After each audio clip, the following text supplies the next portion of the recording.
Como hemos podido observar dentro del material de estudio que se encuentra en el blog Temas Teológicos y Filosóficos, encontramos allí la cristología en el centro de los sinópticos, ¿no? Y vamos a empezar con el Evangelio de San Marcos. El Evangelio de Marcos es el primero en el orden cronológico, es decir, es el primer evangelio que se escribió, a pesar que a nivel de orden comenzamos siempre con el Evangelio de Mateo, pero a nivel cronológico Marcos se escribió primero. Ante todo, en él, en este Evangelio de Marcos, Jesús se designa como el Cristo, ¿no? Esto lo podemos ver en Marcos capítulo 1, versículo del 1 al 14. El Mesías esperado por Israel. Esto también va a ser compartido con los otros evangelios sinópticos, pero acá el evangelio de Marcos o el evangelista Marcos va a tener una especial mención o va a resaltar la parte divina de Jesús, que Jesús es Dios. Va a tener un énfasis en los milagros de Jesús y en el exorcismo, ¿no? En la liberación de los demonios, porque es una manera de expresar dentro de su literatura, dentro de su escrito, de que Jesús es Dios y por tanto está por encima del mal y por lo tanto está por encima de la enfermedad o del pecado, que en el Antiguo Testamento el pecado se expresaba a través de la enfermedad y a través de las calamidades, ¿no?, de la vida. Y Jesús está por encima de ello, al momento de sanar y al momento de expulsar los demonios. Podemos ver que en el Evangelio de Marcos también que Jesús es llamado con frecuencia el Hijo del Hombre, haciendo referencia al libro de Daniel del Antiguo Testamento, en la cual el Hijo del Hombre dentro del Antiguo Testamento está vinculado directamente al Mesías que iba a venir y que se representa en Jesucristo. En cuanto tal, Jesús es el que vendrá con poder en el juicio final. Lo podemos ver en Marcos 8, capítulo 8, versículo 38. Otro título frecuentemente usado dentro del Evangelio de Marcos y que encierra el misterio pascual es también justamente el Cristo, ¿no? El término de Jesús como Cristo. Esto lo podemos ver en Marcos capítulo 2, versículo 10 y 28, donde el misterio pascual va a ser el núcleo donde se va a desprender todo el contexto del Evangelio de Marcos y, como hemos dicho anteriormente, también de los otros evangelios, incluyendo el Evangelio de Juan. El título más importante que otorga Marcos a Jesucristo es el de Hijo de Dios, ¿no?, que aparece en diversos textos, como en el encabezamiento del Evangelio, el momento de los exorcismos, el momento de la transfiguración y el momento clave de los 4 evangelistas, que es la crucifixión. Siendo así que las relaciones de Jesús con Dios entran, según el Evangelio de Marcos, en una relación filial entre padre e hijo. Es una relación filial además completamente consciente, ¿no? Es una relación filial en la cual Dios, en la presencia o en la persona de Jesús, siempre va a reconocer el Padre, que es Hijo, y sobre el Hijo está el Padre, a pesar que esta subordinación hay que tenerla con mucho detenimiento, no leerla con mucho detenimiento, porque sabemos que Jesucristo, al formar parte de la Santísima Trinidad, tiene el mismo grado y nivel de adoración y de divinidad que las otras 2 personas, que es el Padre y el Espíritu Santo, conociendo y sabiendo de que es un solo Dios el que adoramos. La característica de Marcos, universalmente conocida, es el llamado secreto mesiánico, ¿no? Podemos ver cómo cuando Jesús hacía los exorcismos, indicaba que no revelaran quién era él, ¿no? Hay un secreto mesiánico que es el misterio de la identidad del Mesías y de la divinidad de Jesús.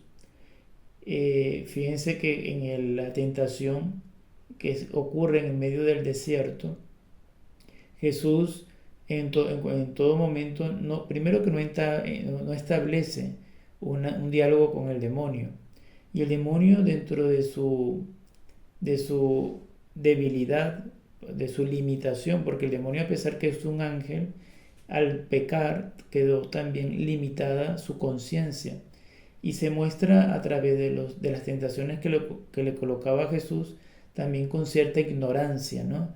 Y tenía esa duda de quién era Jesús. Sabía que era alguien poderoso, sabía que era alguien que destacaba dentro de los demás, pero fue descubriendo poco a poco esa divinidad de Cristo hasta el momento de su muerte. Podemos también ver en el Evangelio de Marcos que solo se pone plenamente de manifiesto Jesús en su divinidad a los discípulos después de su muerte y resurrección, que son el centro final de atracción de todo el Evangelio, con lo que Marcos relaciona la cristología con la soteriología, que podemos traducir soteriología como el misterio de salvación, la salvación de toda la humanidad. Vamos a pasar al Evangelio de Mateo. En el Evangelio de Mateo, la cristología se presenta más articulada, además fuertemente marcada por la experiencia de la comunidad cristiana que maduró dentro de la tradición judía.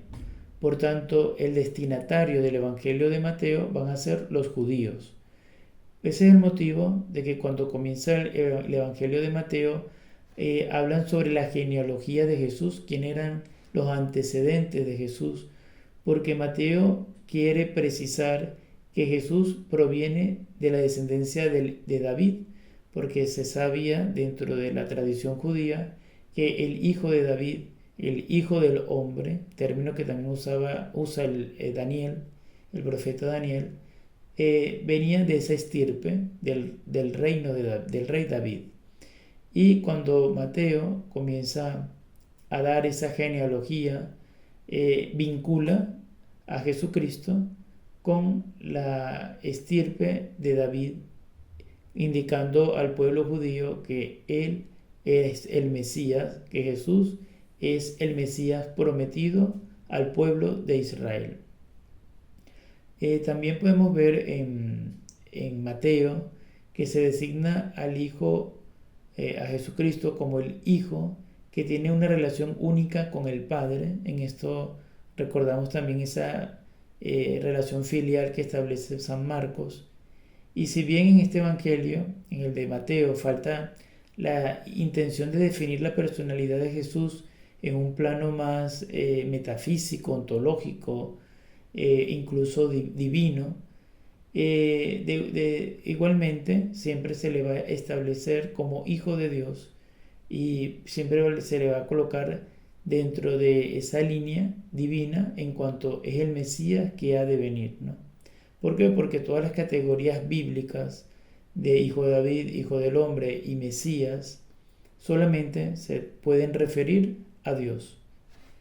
En el Evangelio de Lucas vemos que la enseñanza que recoge este evangelista mayormente lo toma de elementos que ya se contienen en el Evangelio de Mateo, siendo sus rasgos característicos los derivados de la consideración que hace que Jesús es el Hijo de Dios, y toma de San Marcos que está dentro del plan de salvación que Dios tenía desde el momento que creó a toda su creación, ¿no?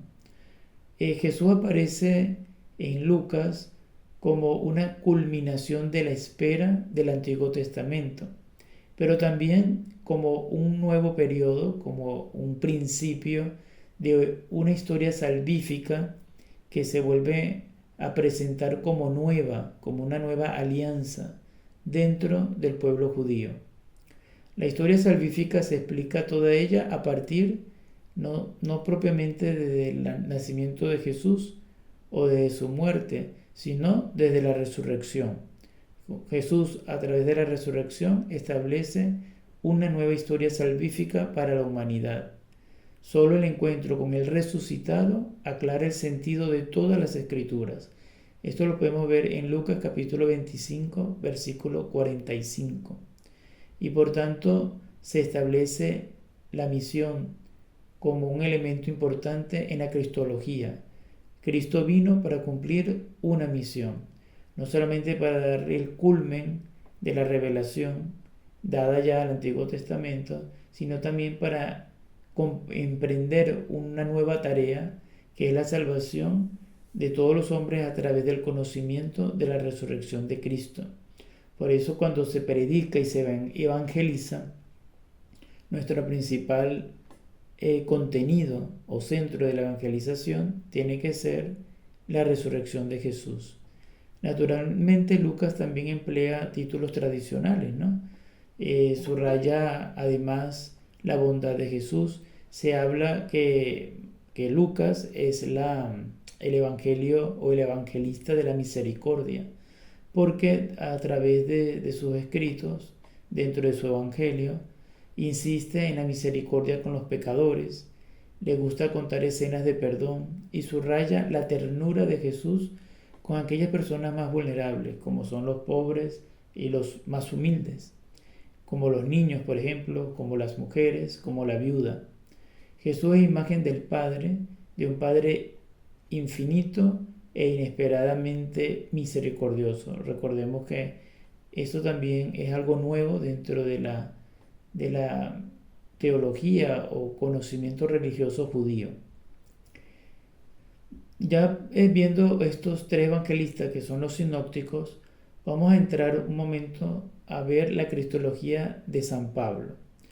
En la reflexión cristológica de Pablo entran diversos elementos.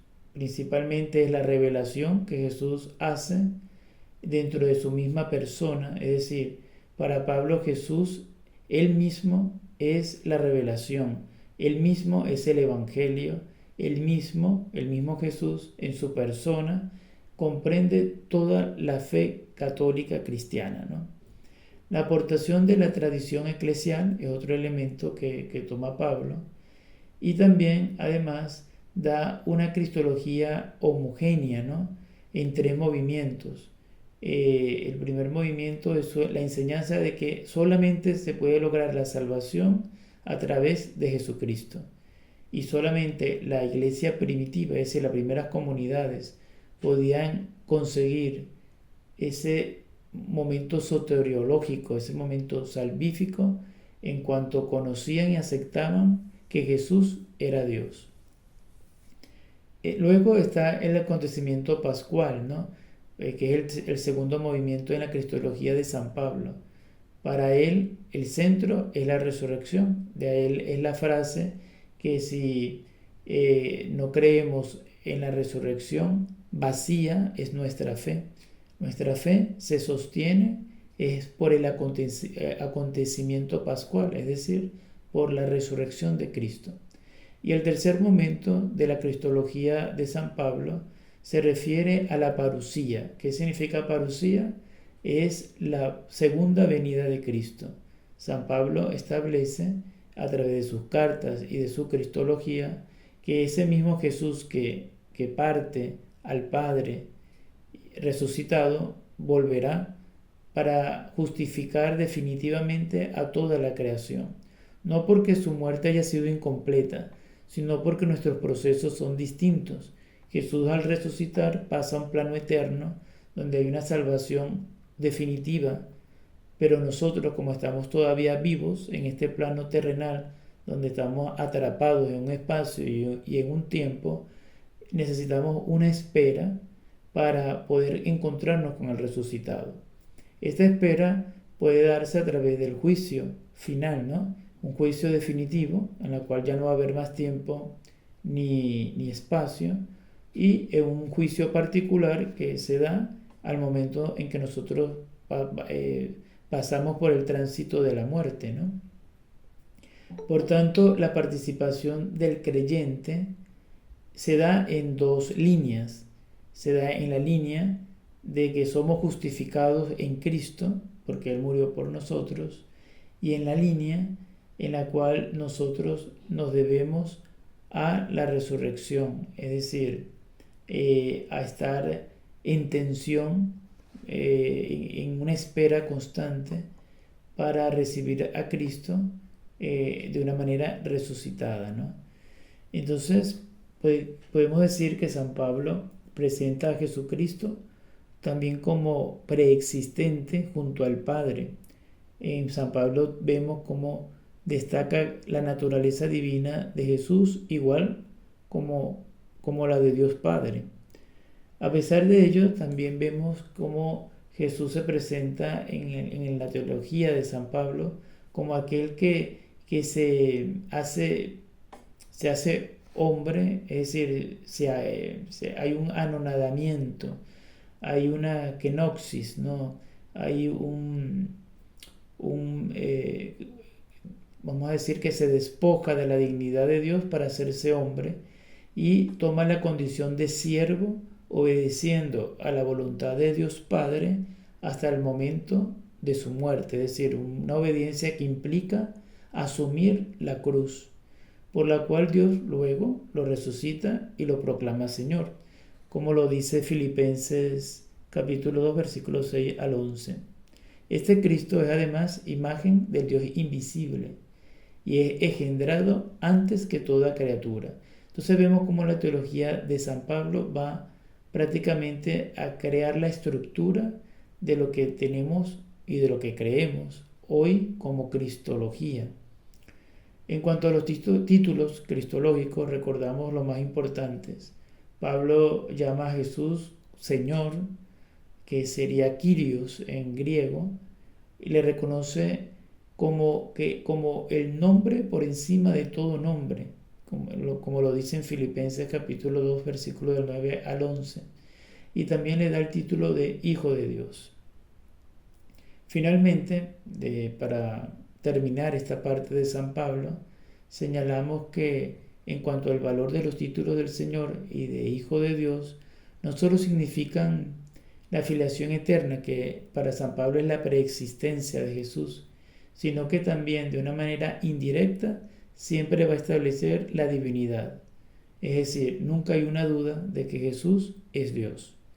En particular, el título de Señor coloca a Jesús en la intimidad inaccesible dentro de la sustancia divina, lo que en cristología se conoce como la usía, que es la esencia de Dios, que es una sola esencia, no son tres esencias, o no hay una disminución en la usía con respecto a las personas divinas, sino que las tres personas divinas conforman una sola usía, una sola subsistencia divina, por tanto una sola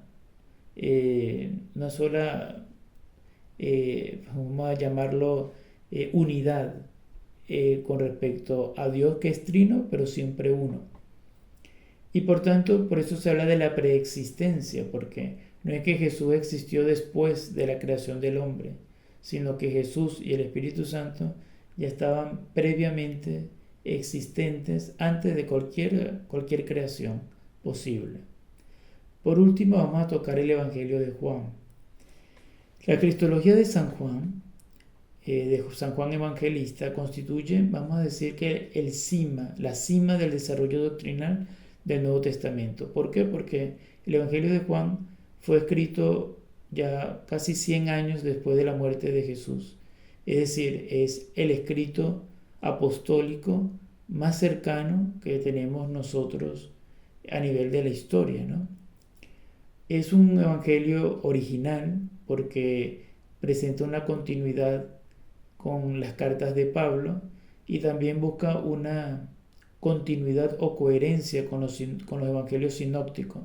Por tanto, la comunidad joánica, la comunidad que se presenta en el Evangelio de San Juan, es una catequesis ya más elaborada, porque ha tenido el tiempo suficiente para poder alimentarse de la experiencia de la resurrección, como la toma, por ejemplo, en San Marcos, que es el primer evangelio, y por tanto está mucho más claro, más reciente los datos históricos y toma esos elementos de Marcos, pero también puede tomar las cartas de San Pablo, que son las estructuras de las primeras comunidades cristianas. Entonces, como tiene todos estos elementos, hace San Juan una catequesis mucho más rica y más original con respecto a cualquier escrito del Nuevo Testamento. La cristología de San Juan está vinculada a la soteriología, muy parecida a la dinámica que trae el Evangelio de Marcos y muy en consonancia con la cristología que presenta San Pablo. Y ya eso lo desprende desde el mismo prólogo del Evangelio, ¿no? Cuando establece que el Verbo se hizo carne y es el Logos donde se desprende toda salvación. Recordemos el Evangelio de Juan, capítulo 20, versículo 31. En particular, el prólogo se sigue que el Logos, término que habíamos nosotros ya conversado cuando tuvimos nuestro primer encuentro, en la cual logo es una palabra que implica acción, por eso se traduce como verbo. Designa a Cristo Salvador, tal como por Dios Padre fue previsto en el Hijo en el origen de los tiempos. Recordemos cuando hablábamos de que Jesucristo estaba ya concebido desde el plan original de Dios en el momento de su creación. Jesús no solamente es el Salvador del pueblo judío, sino también San Juan lo presenta como el Salvador de los gentiles, es decir, de todas aquellas personas que no son judías, y también evidentemente del pueblo de Israel. Y todo ello se debe al hecho de que Jesucristo es Dios único y presente desde el principio y por tanto de toda la creación, tanto judía como que fue el pueblo a quien Jesús reveló la presencia del Padre de primera mano, porque así lo estableció Dios en su alianza, pero la creación también implica a todos los hombres y mujeres del mundo. Por tanto, Jesucristo establece una universalidad de la salvación.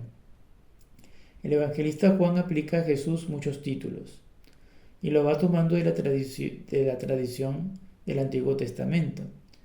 Por eso hay una continuidad con respecto a los sinópticos cuando le expresa a Jesús como Mesías. Sin embargo, también destaca la condición humana como maestro y también destaca su presencia divina cuando le llama Señor. Para San Juan, Jesucristo se refiere o se puede traducir en tres títulos principales, que es el de Mesías, el de profeta y el de rey. Todos estos títulos muestran la dignidad divina de Jesús, ¿no? Como Hijo de Dios, como Hijo del hombre, como Hijo unigénito, como el Salvador, como el Logos, como Dios. Otro contexto importante en el que destaca la identidad de Jesús son los relatos de los milagros. En San Juan, los milagros son signos que desde la vida pública a su muerte y resurrección revelan progresivamente la presencia en Jesús de la gloria de Dios y de su misión salvadora del hombre. Es decir, siempre Jesús manifestó a través de sus hechos y de sus dichos la salvación del hombre y su manifestación como Dios al momento de hacer los milagros, siendo el punto culminante la autorrevelación de Jesús, que se da en el discurso de la última cena. Fíjense que hemos dicho que en el Evangelio de Marcos había un secreto mesiánico. Ya en el Evangelio de San Juan, ese secreto mesiánico no va a ser el punto más resaltante, sino la autorrevelación de Jesús en su propia persona. Y por eso nos deja ese pasaje tan hermoso que es el de la Eucaristía. Y va a ser la Eucaristía el centro de la predicación de San Juan, ya que para esa fecha, 100 años después de la muerte de Jesús, ya las primeras comunidades tenían claro de que Jesús estaba presente en medio de ellos a través del cuerpo presente en el pan y de la sangre presente en el vino. Era algo que ya estaba asumido y se estaba viviendo desde las primeras comunidades y que hasta el sol de hoy nosotros reconocemos en la Eucaristía de cada misa la presencia de Jesús real, ¿no? Entonces aquí ya vimos un repaso de los sinópticos de Pablo, de las cartas de Pablo y del Evangelio de Juan. Queda de parte ya de ustedes, si tienen alguna pregunta o alguna duda o alguna opinión que quieran dar. Sí, Olson se me fue el nombre del compañero, a mí se me olvida. Teodoro, como que es. Tulio, sabía que era por T. Gracias, Tulio, disculpa que se me olvida tu nombre. Vamos a comenzar con Olson y después con Tulio. Bueno, es una pregunta me causó disparidad. Jesús está desde el principio, la misma presencia que el Espíritu Santo, Dios, todos son uno solo. Pero tú dices en el discurso que estás diciendo que él desde el principio tenía como el patrón de ser el que iba a ayudar a la humanidad a superar sus problemas. Pero sí, el problema no sale hasta Adán y Eva, no podía desde el principio estar con ese patrón de la actividad de ser el Mesías, el que iba a morir por recuperar los pecados si no se había hecho todavía pecado. No entendí esa partecita. Sí, te explico brevemente, pero es una pregunta muy interesante porque es algo que es bueno que resaltes en el sentido de que cualquier persona que lo lea con atención es una pregunta, una duda que siempre va a surgir. El plan divino de Dios, el plan creador de Dios, era amar, esa es la principal función, por decirlo, la principal finalidad de la existencia de Dios es amar. Y por tanto, por eso es que es Trinidad. Y por tanto, esa Trinidad se traslada a crear para poder amar a su creación y de una manera libre ser correspondida en ese amor. Pero como el amor no se obliga, cuando la Santísima Trinidad creó al hombre y a la mujer, los creó con la libertad, para que ellos no se vieran obligados a amar a Jesús o a Dios, sino para que lo hicieran de una manera libre. Y ellos en su libertad le dieron la espalda a Dios, por decirlo de alguna manera, entró el primer pecado, cuando quisieron ocupar el lugar de Dios, viéndose a sí mismo, y ese querer endiosarse hizo que el plan de Dios comenzara a cambiar, ¿no? Dios tenía un plan original, pero al dar la libertad se modifica por la actitud y la respuesta que los hombres y las mujeres dieron en ese primer momento. No solamente los hombres y las mujeres, el ser humano, sino ya los ángeles, ¿no? Nosotros creemos que cuando creó Dios a los ángeles, también ellos fueron creados en esa libertad y por no querer cumplir el plan de Dios, también le dieron la espalda y es ahí donde nosotros conocemos la presencia de Satanás o del diablo y del infierno, ¿no? Pero entonces, ¿en qué pinta Jesús allí? Jesús igual se iba a encarnar, aunque no fuera el hombre pecado. Ok. Sí, ahí pasamos a esa parte. Jesús se iba a encarnar igual y nos iba a mostrar a nosotros la revelación máxima que era el Padre. Ya desde un primer momento el plan original de Dios era que Jesús se encarnara para darnos a conocer el rostro del Padre. Pero Jesús cuando se encarnó, como nosotros por medio de la libertad habíamos introducido el pecado, Él tuvo que asumir, no solamente mostrar al Padre, sino también tuvo que asumir el de morir por la humanidad. Y por eso a Jesús le costó, ¿no? Le costó como hombre tener que morir y asumir la muerte siendo inocente. Y por eso le dice al Padre, si tú me puedes apartar este cáliz, apártalo, pero si es tu deseo, que se haga tu voluntad. Pero Jesús vivió esa modificación del plan original de Dios porque tenía que morir cuando previamente antes no era necesario, porque como no había pecado, no había una muerte como la podemos conocer ahora. Pero a través del pecado llega esa ruptura de la muerte que nos causa sufrimiento y que gracias al amor misericordioso de Dios se hizo hombre, no solo para revelarnos al Padre, sino también para saldar nuestras deudas, ¿no? Rápidamente puedo decir por qué Jesús era necesario que muriera, porque como nuestro pecado de alguna manera deformó un plan que está dentro de la eternidad, solamente se podía resolver a través de un sacrificio eterno. Y nosotros no, al estar en un plano mortal y limitado, solamente Dios podía hacerlo. Y es por eso que es necesario que Dios sea el que haga ese sacrificio. Y vamos a ver qué dice los demás hermanos que tienen la mano levantada. No te escuchamos, ahora sí. La pregunta mía precisamente iba en función a que Jesús es único, presente desde el principio. Sí.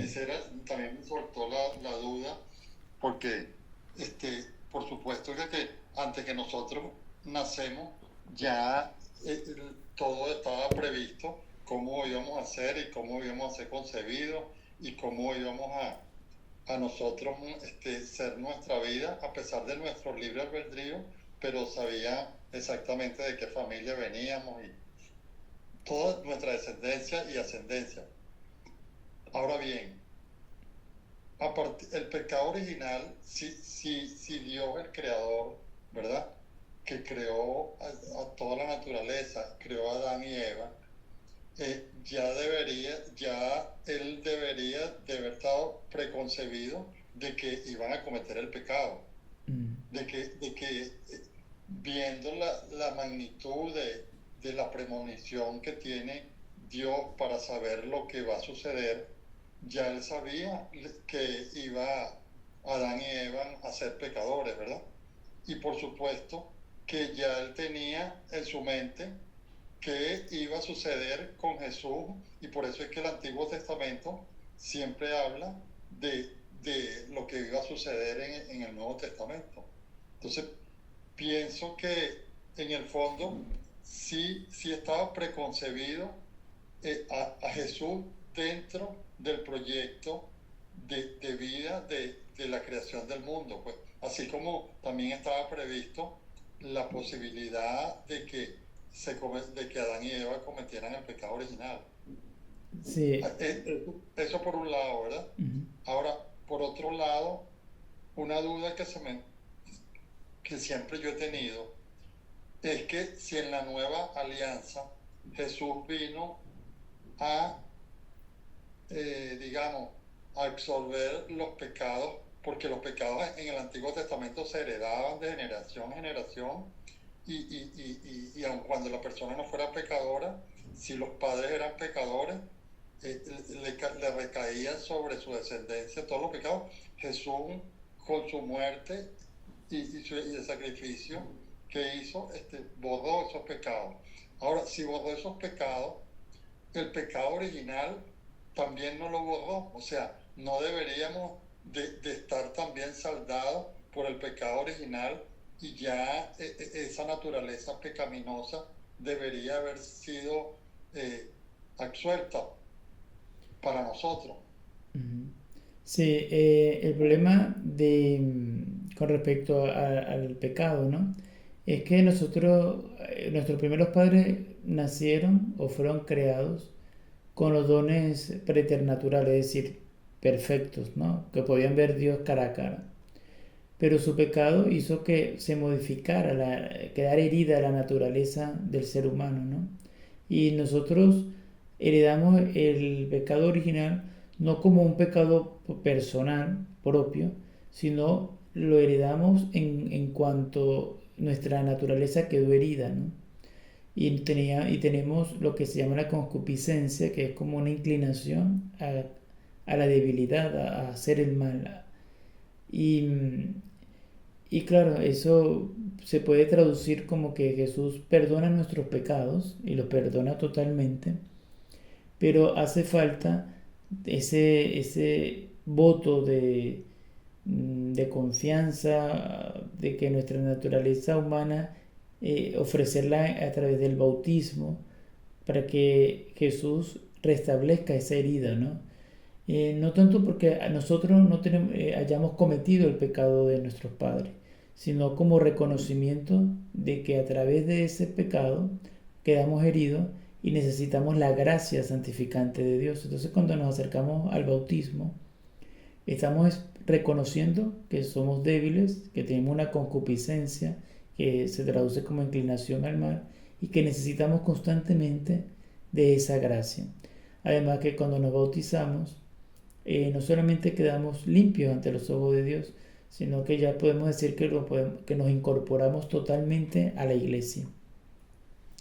Y nosotros, a pesar de que Jesús murió y nos saldó nuestros pecados, aún así nuestra naturaleza quedó herida hasta el sol de hoy, ¿no? Y hasta que vayamos a morir siempre vamos a tener esa tentación de querer hacer el mal, pero queda en nuestro esfuerzo y en la enseñanza de Jesús para que esto no sea así. Vamos a escuchar a Gerardo para poder que nos dé tiempo de escucharnos todos. Buenas noches. Buenas noches, Gerardo. A todos. Mi pregunta es un poco herética, porque quizá nosotros tenemos que prepararnos precisamente para dar respuesta a cuando esas personas nos las hacen a nosotros. La pregunta es la siguiente: ¿existe algún libro de formación de la predicación oral de los testimonios de vida, pasión y muerte y resurrección de Cristo en la cristología más antigua? Recuerde que eso fue escrito posteriormente, y usted dijo, por lo menos en Juan, 100 años posterior. Entonces, en esa evangelización y en esa situación de llevar la palabra oral específicamente antes de ser escrita, ahí podía haber pasado de todo. Entonces, ¿cuál es la explicación que podemos dar de eso? Sí, como les comentaba, ¿no? Nosotros partimos de un hecho real, que es primero que Jesús nació, que existió, porque hay escritos no solamente religiosos, sino que historiadores de la época del Imperio Romano, como Flavio Josefo, indicaban la presencia de Jesús. Es decir, no hay duda de que Él haya existido. Y tenemos otro elemento histórico, que es la muerte, la crucifixión, que también está registrada como un dato histórico, y posteriormente su resurrección. Cuando planteamos, ¿no?, la vida de Jesús, como les comentaba, no podemos partir buscando una biografía exacta, porque esa no es la intención de los evangelistas. Las primeras comunidades solamente querían dar a conocer el hecho de que Jesús es Dios, que el hecho de que Dios se encarnó en Jesús y que Él resucitó. Y como tú bien dices, se recogen son experiencias orales. Por eso es que dentro de los evangelios no hay como datos que muy exactos, ¿no? Entre los 4 evangelistas pueden haber datos inexactos, porque se contaron o llegaron a la comunidad el mismo relato, pero puede ser contado de manera distinta, ¿no? Pero dentro de esa diversidad de relatos, lo importante es saber que hay elementos que son innegables, ¿no?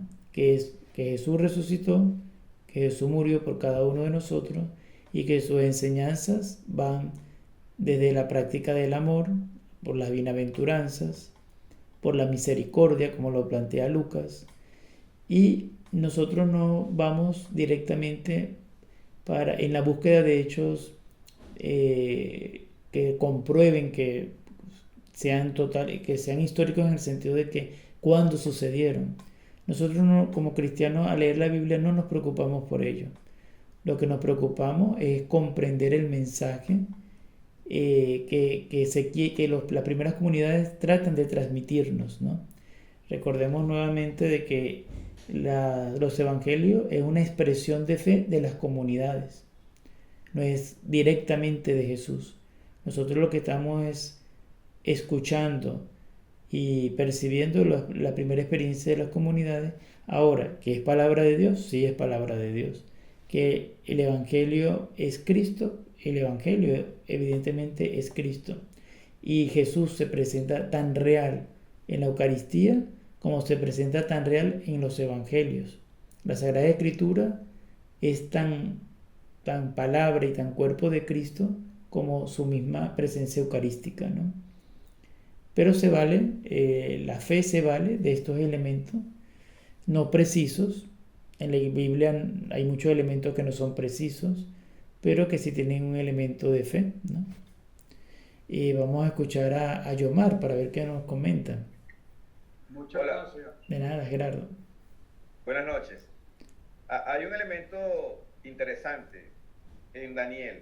Sí. Cuando él tiene la visión, en la mayoría de las traducciones que al menos yo he leído, no dice que lo vio como, que vio al Hijo del Hombre, sino una figura como Hijo de Hombre. Entiendo yo que ahí radica la divinidad que luego en Jesucristo es la que manifestamos. ¿Es así? Es correcto, sí. La literatura de Daniel es una literatura apocalíptica, parecida a la misma corriente de tipo de literatura que presenta Juan en el Apocalipsis. El problema de esta literatura es que es muy simbólica, y en Daniel vamos a ver muchos simbolismos, ¿no? Y cuando habla del Hijo del Hombre, o como el Hijo del Hombre, establece directamente ese Mesías que va a venir, o que ellos esperaban, ¿no? Y que los evangelistas retoman haciendo alusión a esa espera del pueblo judío, ¿no? Pero para Daniel lo importante era esa segunda venida, o bueno, segunda no, porque ellos no habían sería la primera venida para ellos. Y nosotros, conociendo ya a Cristo, también continuamos en esa espera que es la segunda venida de Jesús, ¿no? Pero sí son elementos simbólicos que se pueden traducir como el Mesías, como el que ha de venir. Sí, continuamos con... Gracias. De nada, que seguimos con las demás preguntas. Si alguien pueden hacerlas en el orden que van preguntando.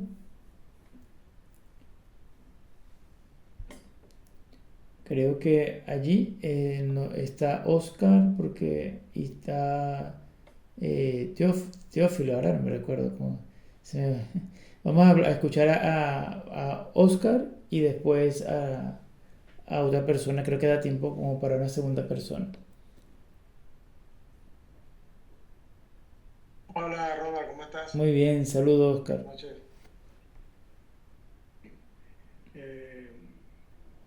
Decías ahorita que aunque no hubiese habido pecado original, igual Cristo se iba a encarnar, ¿cierto? Es correcto. Ok, mi duda está en esto, ¿no? Cuando en la Biblia Pascual se escucha aquello que feliz la culpa que mereció tan grande, hermosa redención, ahí donde entro yo en reventarme un poco la cabeza, ¿no? De hecho hay que reventar para conocer las cosas de Dios también. ¿Cómo es esta parte? ¿Cómo se entiende esto así, no? porque cuando Adán y Eva estaban en el paraíso, Dios se paseaba y ellos miraban la cara de Dios, hablaban con Dios, ¿cierto? Sí. Según la interpretación según la inspiración del Espíritu en el escritor sagrado. Ahora, obviamente cuando se produce el pecado original, viene la sentencia de Dios de la descendencia de la serpiente y contra la descendencia de la mujer. De ahí viene la feliz culpa que mereció tan grande redención. Cuando viene Cristo al mundo, obviamente conocemos al Padre en su inmensidad de amor hacia nosotros. Esa es la duda que tengo, ¿no? Si ya igual se iba a encarnar, aunque no hubiese pecado original, quiere decir que el hecho de que hubiese pecado original, vemos con más intensidad el amor de Dios. Es más eso es más, digamos, de ese punto de vista. Porque de repente lo que se consigue fácil es como que no se siente tan sabroso como lo que se consigue con dificultad. Puede ser por ahí la cosa. Sí, bueno, vamos a partir de que estamos hablando, indagando algo que es un misterio, ¿no? Porque la Biblia Exacto. es un misterio, pero ciertamente nos podemos quedar de que dentro del plan de Dios, ¿no? Está principalmente el de manifestarse plenamente en Jesús. ¿Cómo iba a ser esa revelación? Se presume que igual se iba a encarnar, pero de una manera distinta, ¿no? Porque no iba a morir, simplemente nos iba a dar una plenitud de la revelación. ¿Por qué en un ser humano? Porque Dios, al ser Dios, no es lo mismo comunicarse como Dios a comunicarse de tú a tú. Por eso era necesario la encarnación. Y ese fue el motivo de la soberbia del demonio, ¿no? El demonio no aceptaba eso, que Dios se encarnara en una criatura. Y por eso el demonio le da la espalda a Dios. Y los hombres y mujeres, para hablar así de una manera un poco más inclusiva, lo que hicieron fue modificar ese plan que antes, evidentemente, ellos en su primera creación podían ver a Dios, pero cuando ellos prefirieron apartar los ojos de Dios y mirarse a sí mismos y endiosarse, es ahí donde se trastoca todo, ¿no? Pero aun cuando ellos veían a Dios, la revelación plena siempre iba a ser en Jesús. Jesús, cuando Dios creó al hombre y a la mujer, los creó dentro de un espacio y tiempo. Y por mucha revelación que Dios estuviera presente entre su creación, tendríamos que tener en cuenta de que ese introducirse en el espacio y tiempo solamente se podía hacer a través de la encarnación, que fue lo que ocurrió. Pero ocurrió de esa manera y aparte se le unió esa redención cruenta que es la muerte de Jesús, ¿no? De todas maneras, mañana, como todavía tenemos un encuentro, podemos profundizar más en este aspecto. En vez de yo ya dedicarle un poco más, media hora a profundizar los temas, de exponer, partimos directamente a sus dudas, ¿no? Y podemos dedicarle más tiempo a estos, ¿no? A estos elementos que son muy interesantes. Porque ya nos quedan 2 minutos nada más de conexión. Por tanto, si hay alguna duda, ya me lo pueden escribir de una manera individual, ¿no? Y después yo les voy a indicar igualmente nuevamente el correo donde tienen que mandar la tarea, porque es una duda que me escribieron en el chat.